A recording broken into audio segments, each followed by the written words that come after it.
আসসালামাইকুম প্রিয় বন্ধুরা, সবাই কেমন আছেন? আপনারা দেখতে পাচ্ছেন এখানে মাছ ধরা কলসন তৈরি হচ্ছে, অনেক সুন্দর। এই কলসন আলার সাথে এখন আমরা কথা বলবো, এগুলা কিভাবে তৈরি করে, কত টাকা বিক্রি করে আপনাদের জানানোর চেষ্টা করব।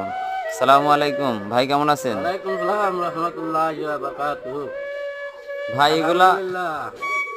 এই এই খোলসন এগুলো আপনারা কিভাবে বিক্রি করেন ভাই? কত টাকা করে বিক্রি করেন? এইভাবে ভাই 700, 800, 1000, 1200, যখন যখন উম, বৃষ্টি বেশি তখন দাম বেশি। উম, এটা কত করে নিতে পারবেন? তাহলে যদি আমার বন্ধুরা নিতে চায় তাহলে কত করে রাখতে পারবেন এটা? 700, 800 রাখা যাবে। তাই এটাতে মাছ কি কি মাছ পড়ে ভাই? সব মাছই পড়ে, ছোট বড় সব। তাই বড় মাছও পড়ে?